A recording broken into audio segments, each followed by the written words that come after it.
সেনাবাহিনী প্রধান বললেন 624 জন সম্ভবত এরকম 626 জন ক্যান্টনমেন্টে আশ্রয় নিয়েছেন এবং তিনি আরও বললেন যে আরও যদি কেউ জীবন বাঁচানোর জন্য আমাদের কাছে নিরাপত্তা চায় আমরা তাদেরকেও আশ্রয় দেব।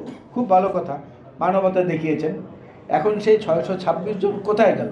শেখ হাসিনার পলাতকের পেছনে আন্দোলনের চেয়েও বড় যে উপসর্গটি ছিল সেটা হলো সমাজের যে কোনো স্তরের প্রত্যেকটি স্তরের এমন কোনো মানুষ ছিল না যে তাদের উপরে অতিষ্ঠ হয় নাই, অসন্তুষ্ট হয় নাই।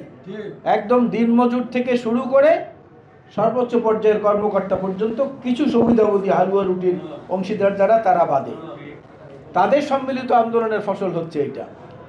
সেখানে এইটাকে আমরা নিয়েছি প্রায় 1.5 যুগের মতো সময়, এককভাবে আমরা টেনে নিয়েছি। তো এইখানটায় এসে খোঁচাখুচি করা বা অন্য কিছু করা এটা শোভনীয় না। আর এত নেতা বাংলাদেশে আছে যারা আছেন, শেরে বাংলা একে ফজলুল হক, মৌলানা আব্দুল হামিদ খান ভাসানী, হোসেন শহীদ সারওয়ার্দী, শেখ মুজিবুর রহমান, আমাদের প্রিয় নেতা যারা জিয়াউর রহমান বীরুত্তম, আরও অনেক নেতার উদাহরণ দেওয়া হয়। এদেরকে বাদ দিয়ে আম আদমি পার্টির কেজরিওয়াল কিংবা একে পার্টির এরদোগান কিংবা পাকিস্তানের ইমরান খান, এদেরকে পছন্দের কারণটা জাতির সামনে খুব তাড়াতাড়ি পরিষ্কার করলে আমার মনে হয় ভালো হয়, তাহলে এই প্রজন্ম বিভ্রান্ত হবে। আর যে কাজগুলো হচ্ছে অনেকে সাহস করে বলছেন না। আমি অতি সম্প্রতি একটি টক শোতে বলেছি এবং একটি আলোচনা সভায়ও বলেছি।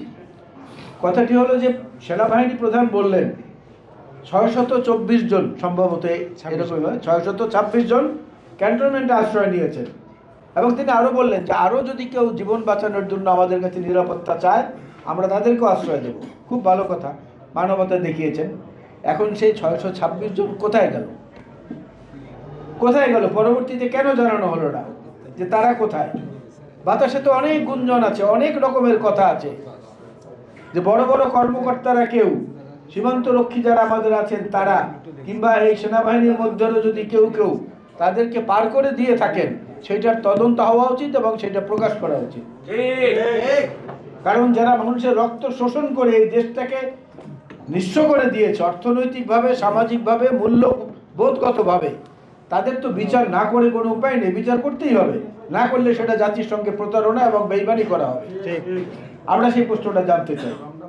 মানুষের মনের মধ্যে ক্ষোভের সবচেয়ে প্রাথমিক পর্বটা ছিল জিনিসপত্রের দাম কিছুতেই কমে না। ঘুম থেকে ওঠার পর বাজারে রওনা করলে বাজারে গিয়ে দেখা গেল গতকালকের 20 টাকার সবজি আজকে 40 টাকা হয়ে গেছে, গতকালকে 200 টাকার মাছ আজকে 500 টাকা হয়ে গেছে। মানুষ অতিষ্ঠ ছিল। আজকেও যদি সেই অবস্থা বিরাজমান থাকে তাহলে সবার সমর্থিত সরকারের সফলতাটা কোথায়? সেটা জনগণের কাছে বলতে হবে না?